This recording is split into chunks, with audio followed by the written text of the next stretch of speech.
Hey yo, we are back. This week we are talking about Apex Legends. That's right, Apex. No. Season 17, aka Arsenal, drops May 9th, which is tomorrow at the time of making this video. There are a ton of new updates that we have to cover in this video, ranging from POI changes, ranked updates, the new character of course, and a whole bunch of other different small changes and quality of life fixes that they made. We're going to cover everything up front, the major updates up front, and then we're going to get into the patch notes towards the end of the video. So if you don't care about the updates or you already know about them, skip ahead to the patch notes right here. So let's go ahead and get into it. I'm done talking for now. Fresh out of the retirement home, we have our newest legend for season 17. He likes to be called Ballistic because it makes him sound cool and classy. I'm going to tear them apart. Ballistic, aka August Brinkman, will be a new assault class legend that drops for season 17. Now let's get into some of his abilities, starting with his passive called Sling. This allows users to hold a third weapon, with no attachments of course, in their inventory. This is huge in my opinion. Imagine if you pick up a Kraber and you run out of ammo in game. You wish you would have your other weapon, right? Well, this allows you to hold 3 weapons in your inventory. Next thing we're going to talk about is his tactical called Whistler. This shoots a projectile at your enemies, and when they shoot, it makes their weapon heat up, causing damage to them. I feel like this will work similar to a knuckle cluster from Fuse, but this will be TBD until I'm able to test it out myself and actually get better info. I'm also pretty curious about his range. How far would this thing actually travel? It's a lot of questions in there about this right now. Let's talk about his ultimate. It's called Tempest. This ultimate helps you and your teammates within a certain radius get infinite ammo, quicker reloads, and faster movement speed while armed. Not to mention that if you're ballistic yourself, your third weapon or that sling weapon that your passive holds is upgraded to gold. I'm going to defeat you with the power of friendship! And also this gun I found. World's Edge, finally getting a well-deserved makeover. Let's start with everybody's favorite spot on World's Edge, Fragment. In this new season, it seems like Fragment has gotten a complete makeover for the most part, with a new POI added in the dead center called Monument. Upon release of the new season, I'm banking that this would definitely be a hot spot to land at, but not as hot as the next place we're about to talk about. By now, we're probably all familiar with zipline building. What? The iconic Sweat Tower, as the devs called it, has been repositioned and moved out of Fragment. Where is this new POI? Well, first it's called Stacks, and this has been moved inside of Lava City, right around the corner from Big Mod and down the block from Dome. Doug Dimmadome, the owner of the Dimsdale Dimmadome. Along with these changes, they're also removing the lava updraft feature. You know, when you fall into the little cracks in World's Edge and you get blown back up by air? That's no longer a thing. Instead, they're going to bring the lava up, meaning that you can fall in the lava, get cooked a little bit, but still escape. If you enjoy good loot just as much as I do, you'll be happy to hear that there is a new vault being added right into the cave by Skyhook. So no more getting the vault key and having to go to Narnia. We're also looking at a new weapon progression system that will challenge new players and old players alike to fully master the weapons that they use. Now, are you ready to hear about one of the biggest changes coming with this new season? Drumroll, please. This season, we are getting an all-new, redesigned firing range built from the ground up with basically everything that we can ask for. Give your meat a good old rub. That's it. Nice and hot. Hot and spicy meat. Yeah, boy. Let's take a look at the footage we saw from Rainy Day Gaming's video. There is so much to cover in this new firing range update, but I'm just going to try to summarize everything. So as you can see, we have a new organized way to pick up loot. The bots are more interactive. We can control them. We have a little bit more flexibility there, as read in the patch notes. We have a whole zipline course that we can go through where we can go around the map to different locations. There's even a obstacle course where you can practice your movement, whether it be on foot or zip lines. And yes, they finally added it. A legit 1v1 section where you can duel with your friends or whoever see who has the better shot, and improve your skills all together. When I tell you that I am super excited for these changes, that I'm probably going to be in the firing range for 5 days straight, this is so dope. I cannot wait for this new update to drop. We're also getting a new survival item called the Evac Tower. This can be found on the ground in bins just like a Moby Res or a Heat Shield can be found. Basically a portable jump tower. But with this tower can be destroyed by your allies, you, or enemies. So you have to use it in a strategic way to not, grief your game or cause your teammates to die. Or if you want some funny content, do the opposite. Destroy it while your teammates are taking it and see what happens. For my homies that don't like to communicate verbally, the ping system is now getting another update with 3 new options added into the ping wheel.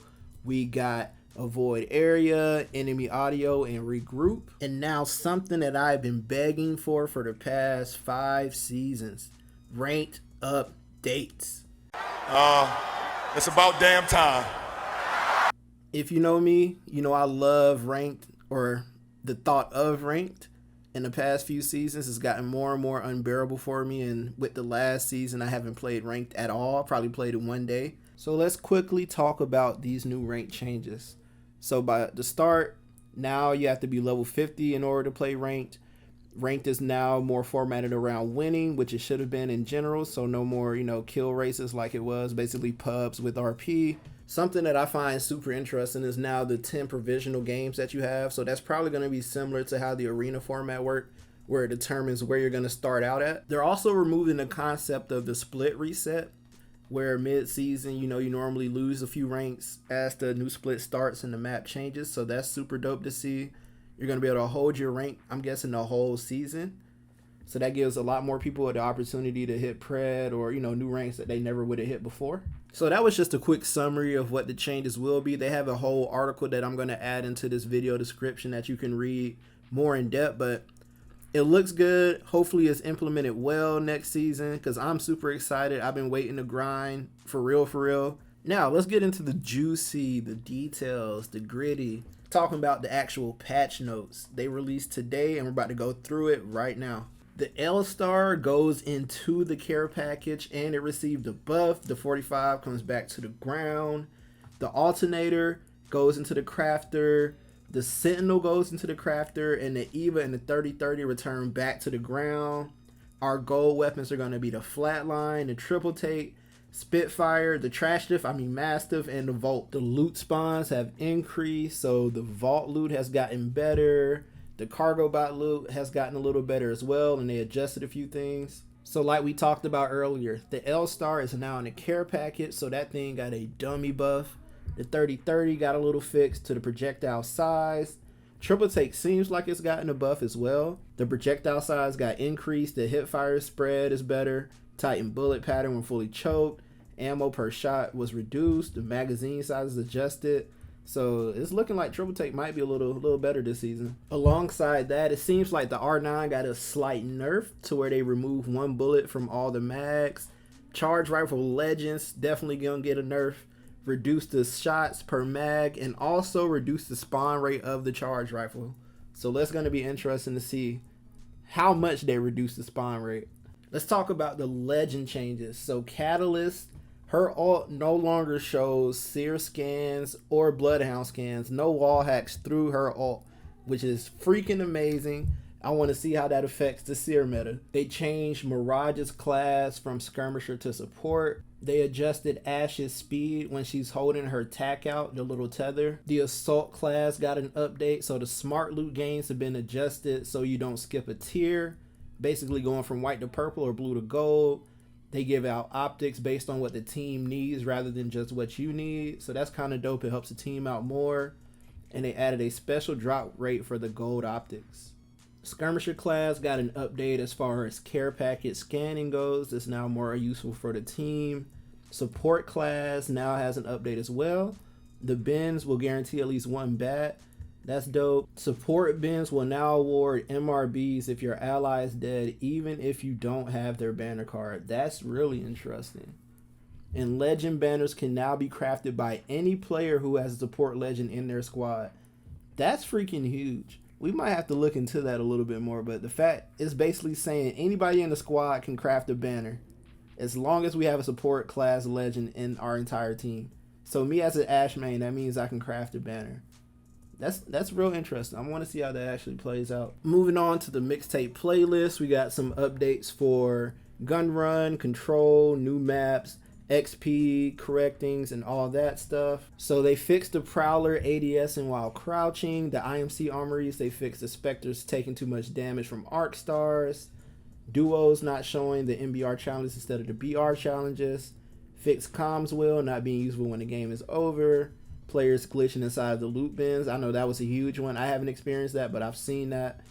Spectators not receiving audio cues for all type of launch pads / jump pads. So that's like more for custom matches, I'm guessing. Or if you're just spectating when you're dead. Flickering of banners during victory and end of match screens. Scoreboard is saved when the game is finished now, not post-podium sequence. Lifetime stats numbers no longer overlap for more than 7 digits. That's the UI fix. And various lobby ultra-ride UI improvements. I like these changes.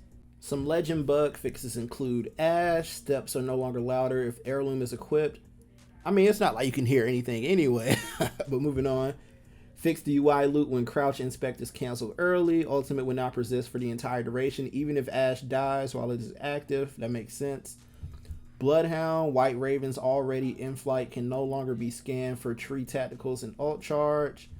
Caustic, they fixed the traps destroying when placed near closed doors rather than open. A couple of fixes with Crypto's drone. Loba, they fixed the visibility issue with her black market when Bangalore smoke is behind.